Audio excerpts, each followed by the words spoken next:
There we go. All right. All right. Hey, no, stop. All right. Welcome back, you game changers and you fantastic human beings that are up to something. If you're not up to something, you're on this channel, so you're going to get up to something. I'm your host, Chad Everett Broshears, or Sir Chad Everett Broshears. If you know, you know. And this is the Maturity Project. Forgive me there for the very beginning of this episode, but my puppers decided they wanted to actually chime in, and I had to give them the old.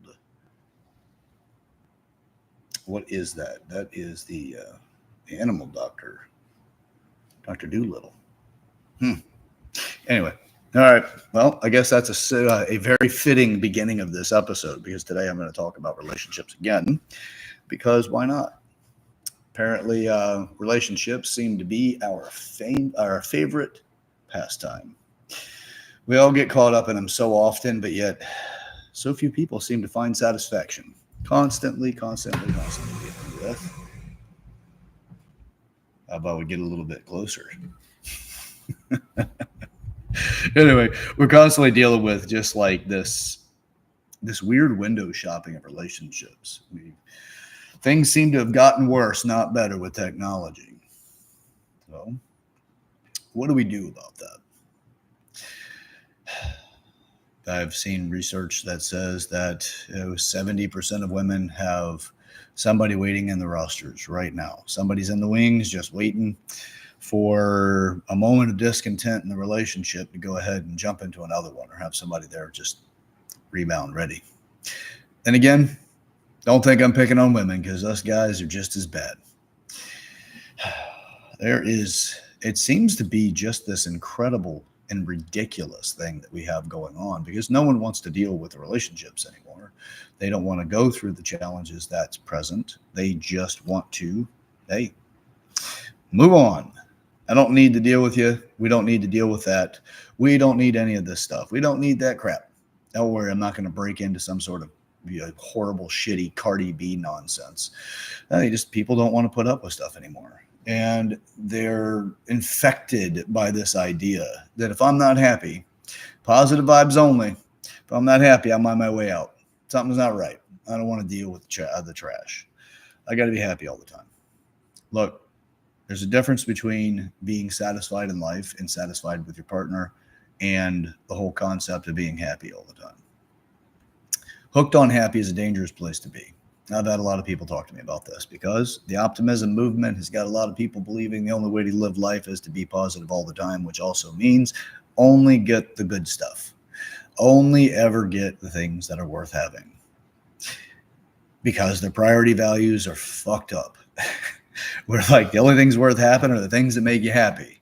Well, whenever I go to the gym and lift weights at the moment, I'm typically not the happiest. Not necessarily. Now, I've gotten to the point where I do appreciate that. I love it.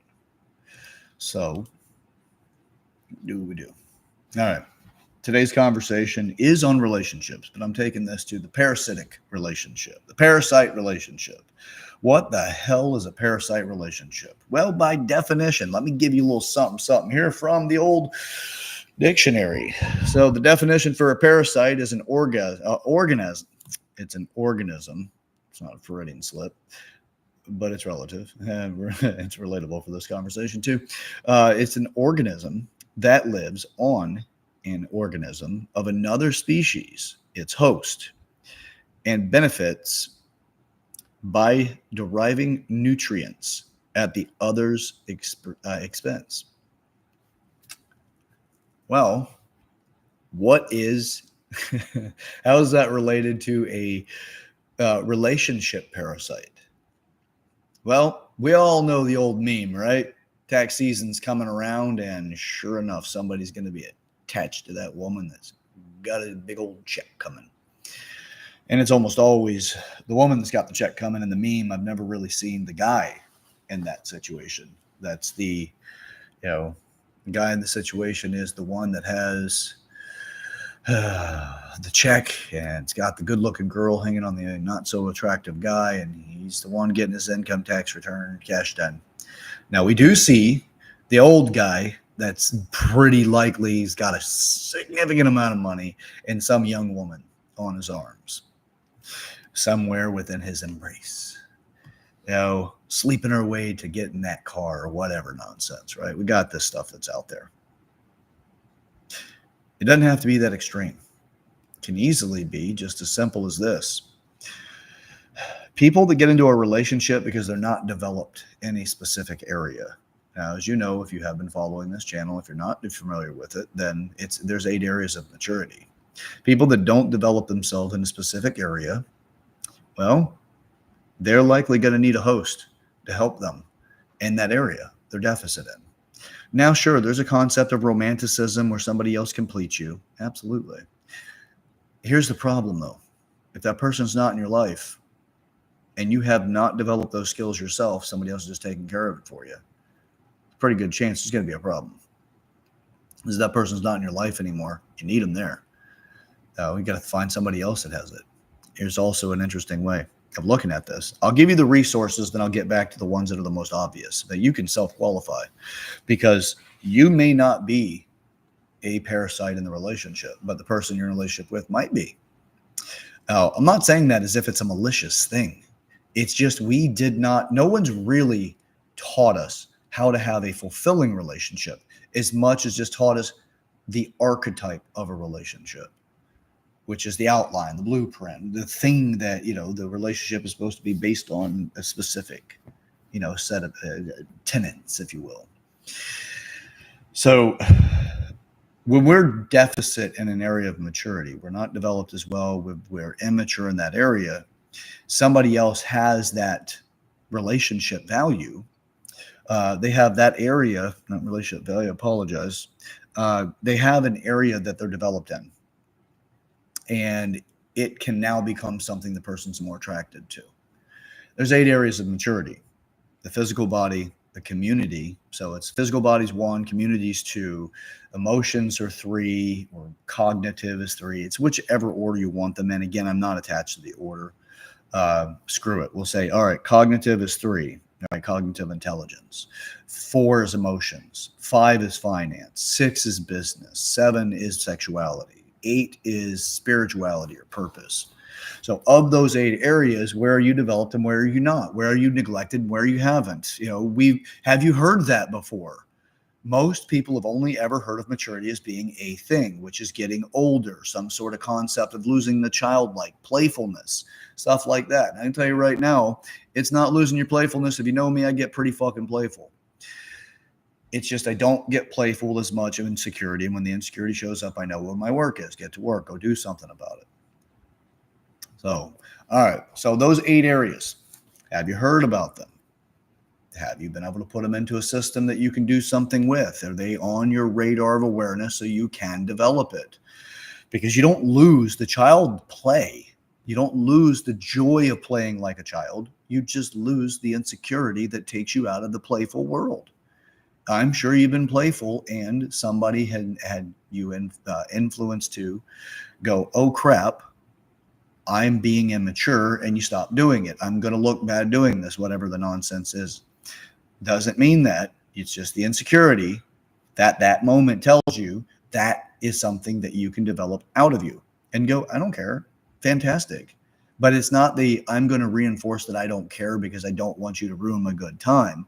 It's more of, it didn't faze me. There is a difference. So when you're developed in each area, you'll have the areas that you have more experience in. This education is about fulfillment. This education is about being able to enjoy life in a very fulfilled and well-rounded place in a way that you also have on the forefront of your thinking, what exactly is it that you're going through that you can qualify as worth going through. It is, how do you develop in a way that you really have the richness of life? It's not just about the accumulation of money. Plenty of people make lots of money and they go off and they off themselves, or they create chaos because they're so dissatisfied that they have nothing else to do but to control others or to create chaos for others, manipulate and puppeteer. So that's the whole concept. It's not the whole concept. That's one way of looking at the maturity project.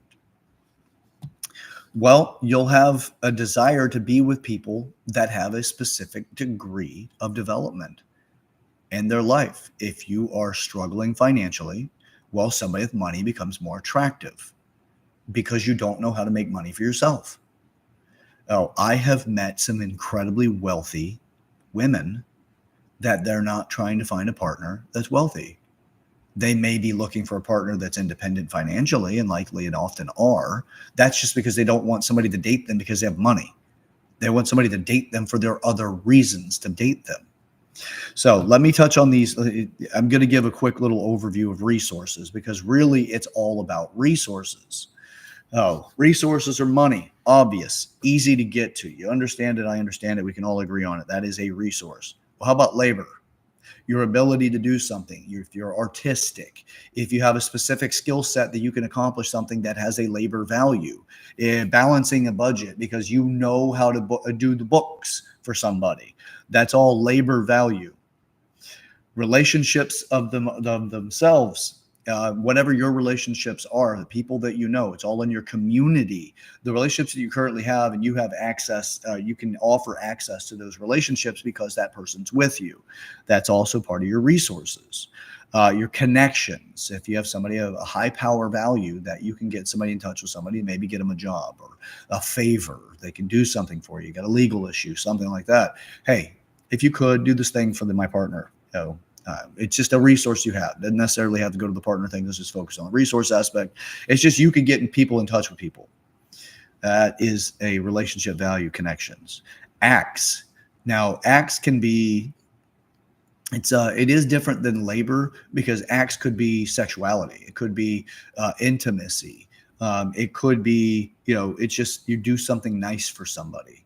It's not the labor necessary that's, like, hey, you know how to garden. I don't know how to garden. Now, it's a resource that you have. You can garden with me. Or you have that ability, the capacity. Those are resource values. So knowledge, what you know and how you know to implement what you know. All of those are resources too. Possessions. If you own something, so you have a car that somebody, you have a boat, you have, property, place to stay, those kind of things. Those are resources, some place to house somebody. So those are all possessions of a sense, and those are all the resources as well. And your attention. Your attention is a resource of yours. Where you put your attention, you're spending your attention. Pay attention. No, attention is also a resource. Your emotions themselves are resources. There's a lot of things that fall into the resource category, but these are just to name a few. Okay, you have to get you wrap your head around what resources are. Now, your maturity in each one of those areas is, the more mature you are, the more likely somebody is that they're going to say, hey, you're pretty good there, or they like that fact.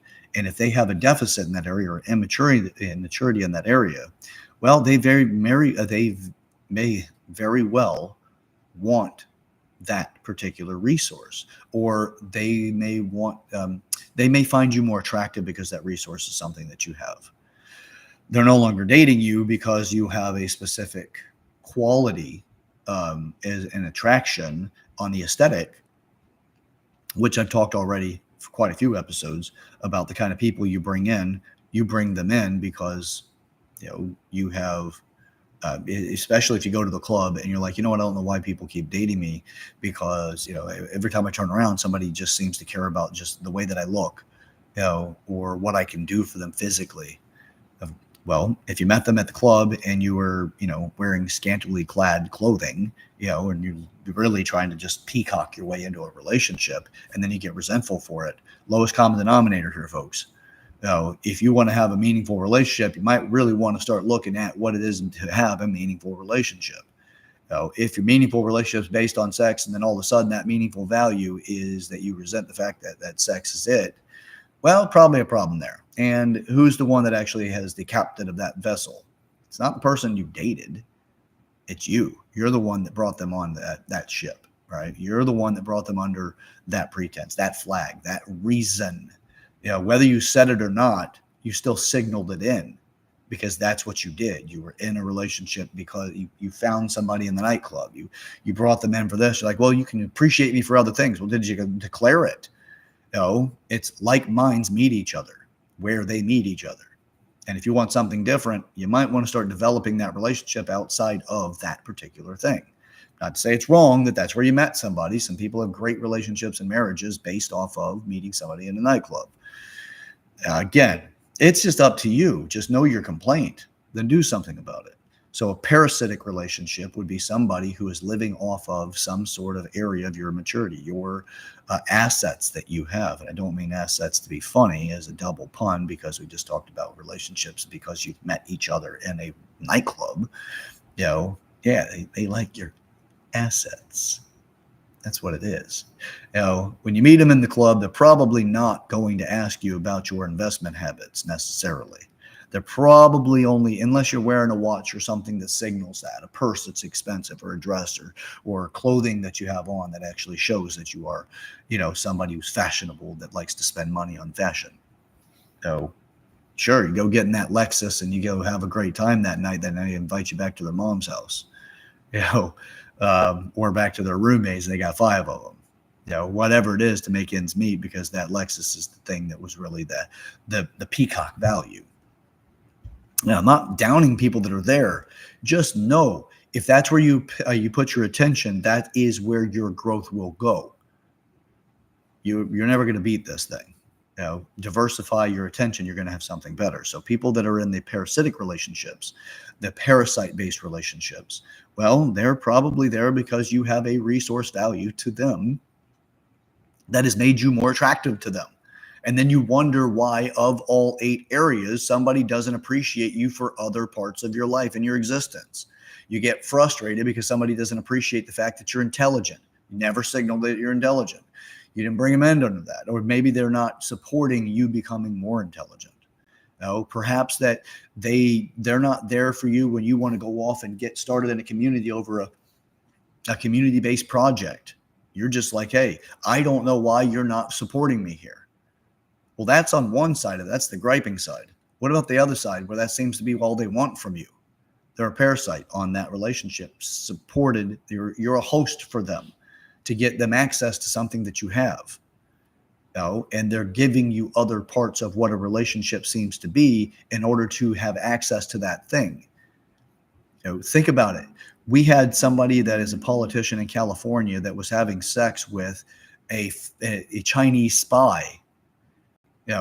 Last name rhymes with Swarwell. How did she get to him? He was susceptible through that process because he had the relationship area that he was really looking to experience, and she was looking for information for politics and to infiltrate a political candidate, or a political somebody who was elected. So that was it. And that's where she got to do that. Oh, Lord. Politics will do that to you. It sucks the life out of you. Now, no pun intended on the parasitic relationship or parasite-based relationships. Now, are you in one currently? Have you been one? Have you been a parasite in a relationship? I'm not saying it's not. Look, if you were that, it's not because I'm not telling you you're a horrible person. Who the fuck taught you to be in a relationship? How did you understand how to have a healthy relationship? Because this will come down to symptoms that tell you that you are in a relationship that is not a well-balanced one, because somebody loves you for the idea of who you are, not for who you are. Well, the idea of who you are is who you told them that you are, what you presented that you are. If you're not 100% congruent with who you are, and when you start recognizing somebody likes you or loves you for somebody that you're not, and you just let them go with it, well, you're at fault too here. You allowed them to love you under a false pretense. If you talk them into loving you because of a false pretense, only to hope that emotions later on will get them attached to the point that they don't want to leave you when they realize that you're not that person. Well, that's one side of it. That's where you're culpable. The other side of it is where you're not. You didn't know that that's what they were attracted to. They're attracted to you because you have money. They're attracted to you because you have popularity. They're attracted to you because you're powerful and influential with business. And the community that you have around you happens to actually give people that are in that type of relationship access to something. stepping up in their career opportunities, moving them along, maybe giving them access for their business to be able to get other resources available to them, better connections, lower cost services or goods, things like that, that they can make their own business grow from. These are the kind of things that relationships, parasite relationships, are built for. They're in those relationships for those reasons. Here's the thing, though: when you realize you got a parasite on you, you typically want to get it off of you, because it's not there to contribute to you. It's there to suckle on what you have as a nutrient. So for the relationship parasite definition, is a person that lives on another person, their host, and benefits by deriving resources at the host's expense. It's a real motherfucker when you find out somebody's in a relationship for something other than who you are, but an attribute about who you are. I dated that girl because she had some big old titties. Come on. That's something that a child would say, right? And like a teenager or something. Typically it's not that anymore. You get to the adult life. I dated that dude because he's in really good shape. Well, it's usually not that by itself. It's also probably the fact that other people seem to get more attention because you're with somebody in good shape. Maybe that it's a bedroom behavior that you have, or something that has to do, maybe it's a bedroom behavior that's not in the bedroom. It's things like that. The excitement, the adventure, that is opportunity for you to be able to escape from life's realities. It's a play. It's an opportunity. I've been a fantasy guy for a lot of my relationships because that's how I created it. And that was because I was less mature than I am now. It's not did it for any malicious reason. Somebody told me that was a fantasy of theirs, and I created the fantasy opportunity through the person that I be with them, in or out of the bedroom, that kind of thing. Did I just give you an Easter egg about the search ad effort brochures? If you know, you know. It's just, look, man, we just create the relationships we have. Did you learn from it? Did you do something with that? Or did you create a never again, or a story that you want to tell other people because it gives you some sort of social clout value, even if it's just in a small group of secrecy? I dated a girl once upon a time that she was a teacher, and when she would go back to school and tell her girlfriends what we did over the weekend or when we were together, and it gave her a sense of importance and value, because I was her fantasy person. So that was a relationship we both agreed on. So it wasn't really a parasite-based relationship. We weren't parasites on each other. We were just facilitating something we both agreed on. The parasite is one that does not have that agreement. You're just going along thinking, hey, this person's with me because they love me. Really, they're just attached to you because you're a host to them. Now, they don't necessarily know it either. It's just that's how they figured out how to do life. And that's how they figured out, look, I can make a career out of dating people. People do that too. Absolutely. I have great friends that is what they do, that they don't do it to me because I don't have the resources they're looking for. So they just date. They were friends with me because, hey, just me. And they like me and how I made them feel and those kind of things. And I'm not downing those people for that either. They grew into a reality that was a way that you could do life. In those instances, you should hear how they talked about their husbands. This is predominantly the wife or the female in the relationship, and it's the guy that, he had resources that she was appreciated, people she could be in connection with, and the money that he had, things like that. And then there's this bitterness that comes out of it because there's an exchange value. They still pay a cost. Even if they're accumulating these resource options, the cost is they become miserable while they're stuck with that person. Yeah, that's whenever the tick's burrowed so far in that it can't back itself out and it's stuck.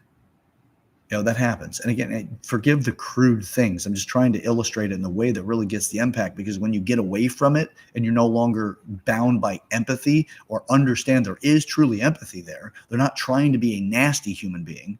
They just become it over time because they're miserable.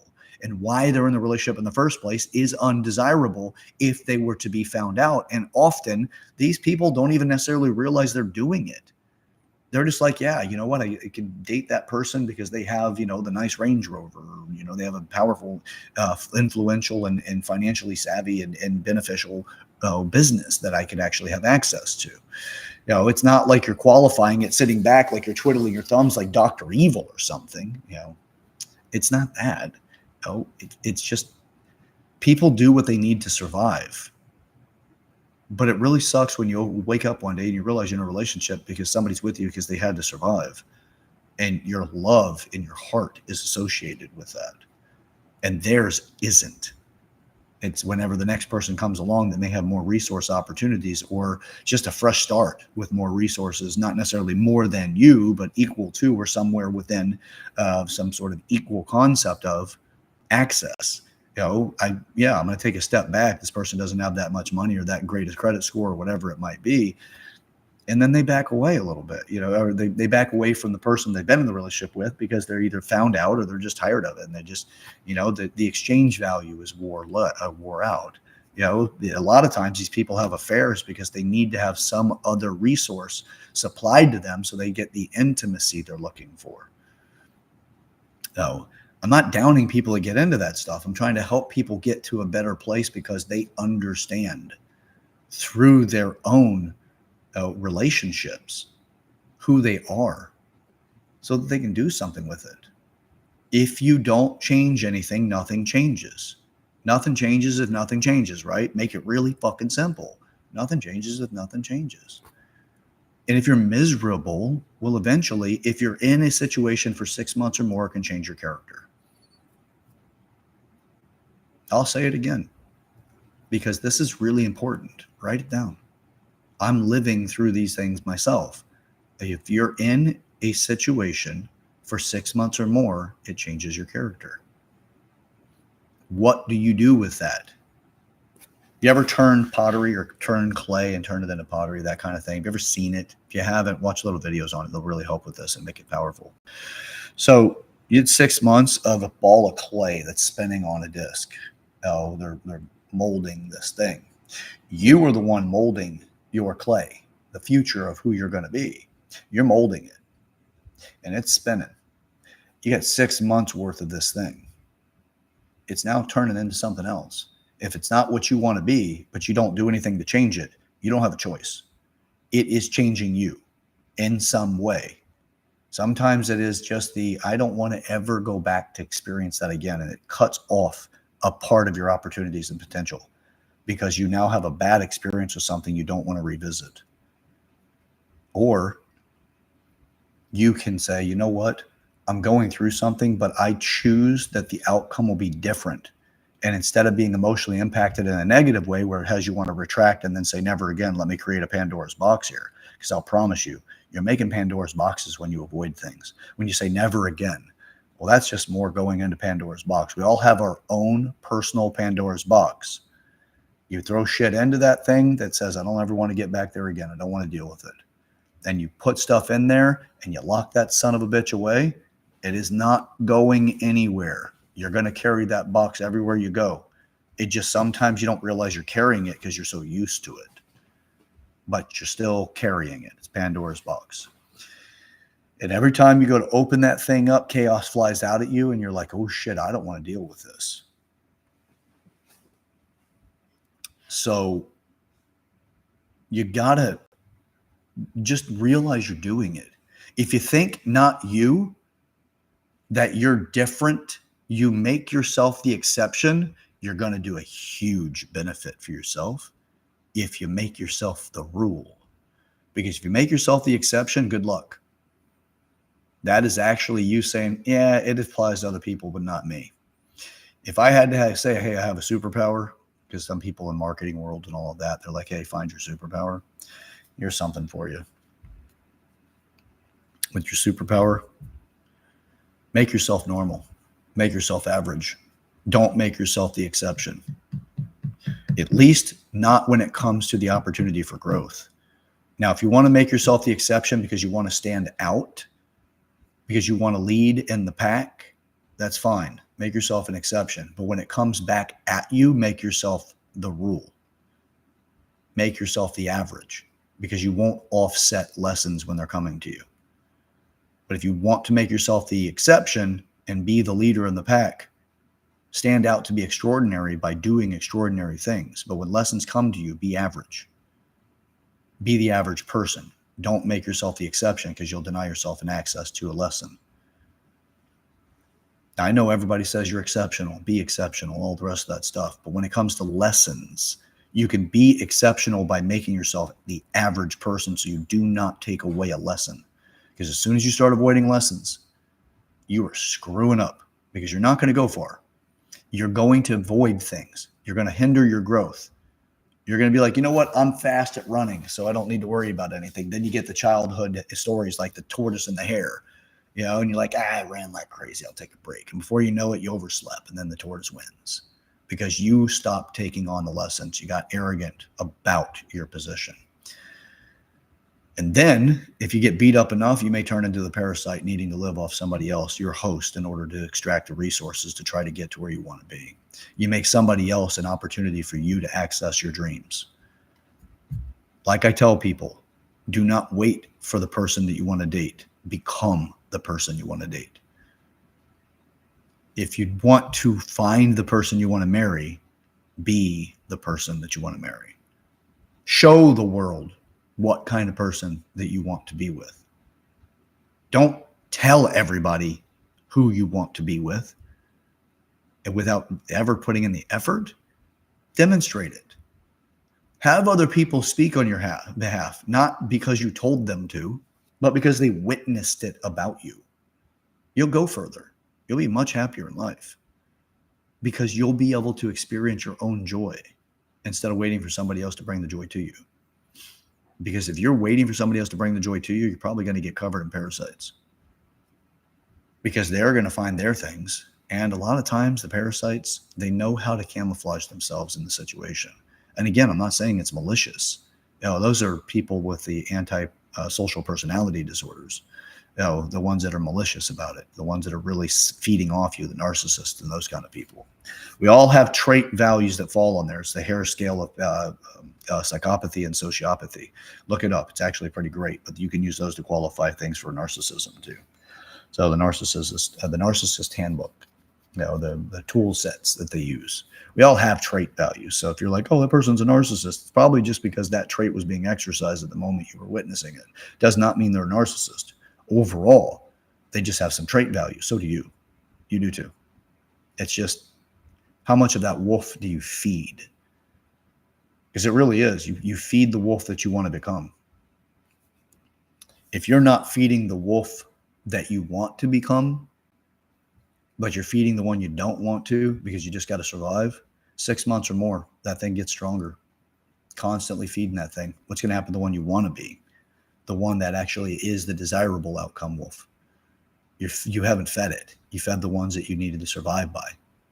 6 months or more changes your character. Now, how much it changes your character depends on how important the thing is to you. But it still changes your character. You're better off when you can control the change. You got the ball, you got the clay in front of you. You're molding it, spinning and you're molding it. If you're doing it to survive, the thing's going to turn into something you didn't anticipate for it to become. You didn't intend for it. But when you say, I'm going to do it to thrive, and you're going to take people along with you to thrive, then you can start turning it into what you want it to be. That's a beautiful place to be in. Because you created that life by your direction, by you declaring that that's who you're going to be, versus the consequences of life happen to you, and that's just the outcome. You're like, I'm going to create a beautiful vase. It's a beautiful vase, whichever way you want to say it. But it turns into just an ashtray. And it kind of sucks when you intended for it to be a beautiful vase. Put your pinky out, your vase. So your call, man. Do what you want to do with this stuff, but you can either be a parasite in a relationship, or you can be somebody that is contributing to other people in your relationship, to the person that you're in the relationship with, or you're extracting resources from them. Now, you can be a parasite that is bringing that into the relationship. You're bringing some sort of resource value, but the importance and value and benefit of what you're focused on extracting from the other person, or having that person contribute to your life that you're unwilling to develop in yourself. Well, there may be a bartering system, and you're just two different parasites living on each other, which is, hey, look, I'm not saying it's a wrong thing. It's better than all out chaos. because it's a harmonious relationship of resource exchange. But at the same time, what happens if your partner is no longer here? I can tell you from knowing people that have passed away, one of the greatest fears they had is what happens to their partner when they're gone. For the ones that truly contributed to their partner's growth, they had an easier time as they were going through their last days. For the people that did not contribute to their partner's growth, they just hoped that they set them up to be successful. But what if they had horrible spending habits, but they left them a lot of money? The fear is they're going to blow right through that money. Then they put together things like trusts and things like that that have a requirement in order to receive money from it. That could be an act of love, but still aggravate their partner because they can't have access to everything. It's a horrible feeling to know that you're leaving your partner and they're not mature enough to run things on their own. And they've made bad relationship decisions in the past, and they're going to be likely taken advantage of. It is a fear that no one, when they're dying, wants to face. You don't want that fear. Here's the thing, and I don't want to be morbid about everything, but if you live like tomorrow could be your last day, you're going to live a little bit different. Now, I'm not saying live to the point you will that into the reality, into existence. But if you live with that as a cautionary, then you can live a powerful life. Because you're like, hey, man, what happened yesterday? I cannot get it back. It is dead. It's in the past. But did you set yourself up to be successful today? Because the more you do that, the less likely you are to be a parasite on somebody else. Because you are building something to be self-reliant. And that's a place where people can really love you for who you really are versus you faking it until you make it, because then you're convincing people that you're something that you're not, and they're loving you for the idea of who you are. Well, you could also convince somebody to become a parasite on you too. And often that's exactly how you get in those relationships. You just don't know you did it. So if you want something different, you got to do different. If you've been in relationships like that in the past, probably need to address that. Otherwise, consider that you're going to have relationships like that in the future. It's just we're going to repeat the history that we're unwilling to learn. The lessons that history is trying to give us, and right now, the lessons that that coming your way, if you're unwilling to learn them, you will repeat them. They just don't always show up in the same costume. It's Halloween, trick or treat. You either give it the treat that it wants, which is growth, and you give it that, or the trick will come back. And it's going to do something to you. It's going to TP your house.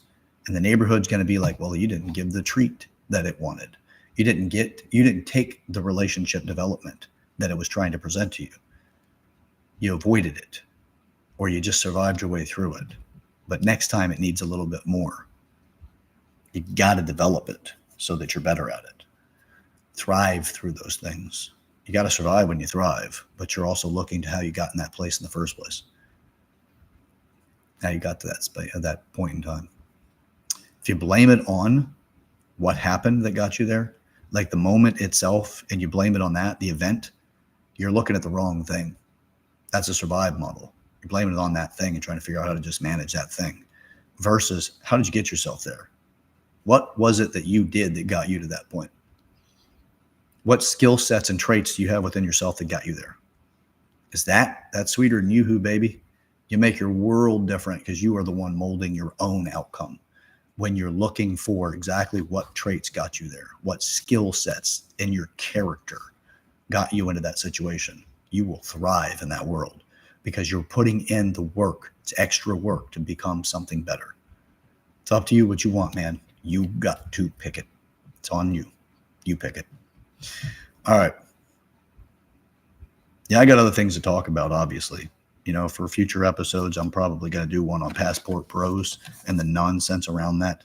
Not about the passport bros. A lot of those guys are just trying to live their own life.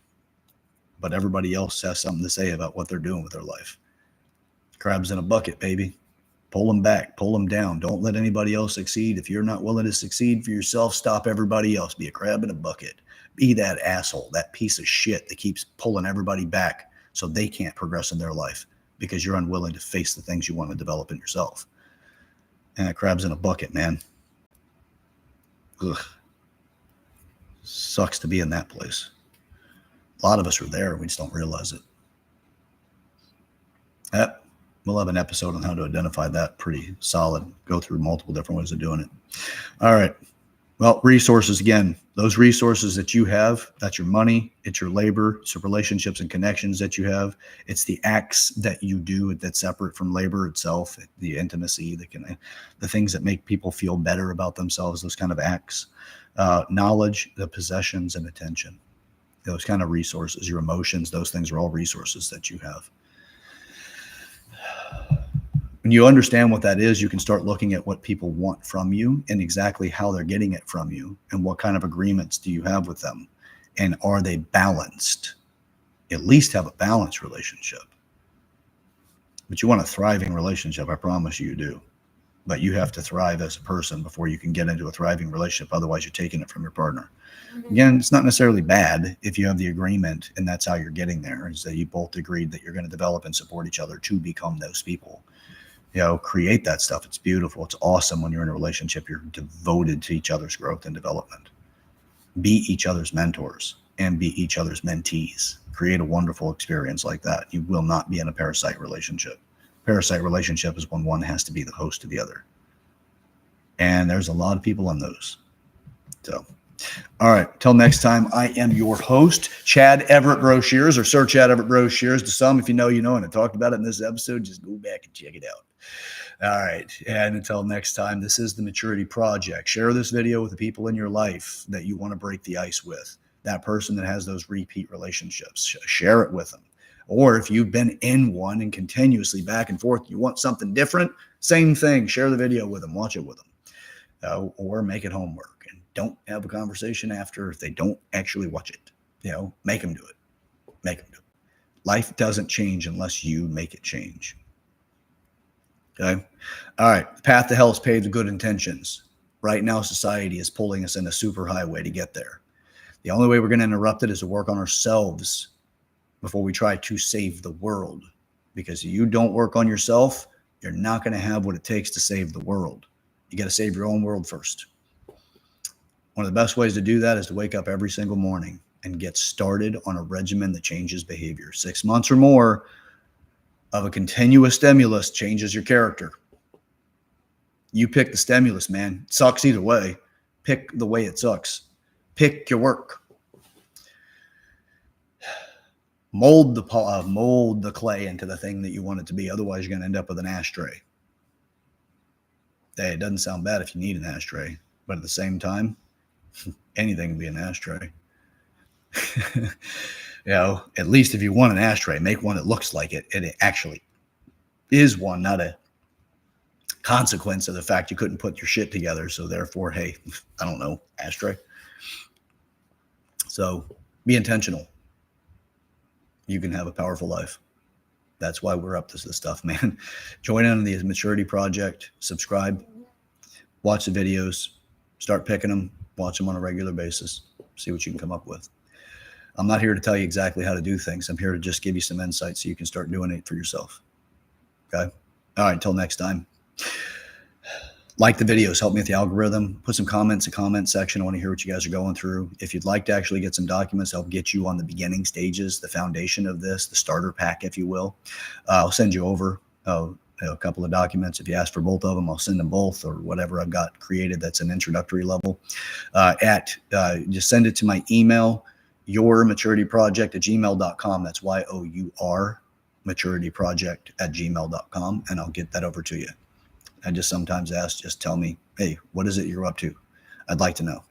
So again, subscribe to the channel. Let's get to it, okay? All right, guys, gals, all y'all cool cats. Let's get up to it, okay?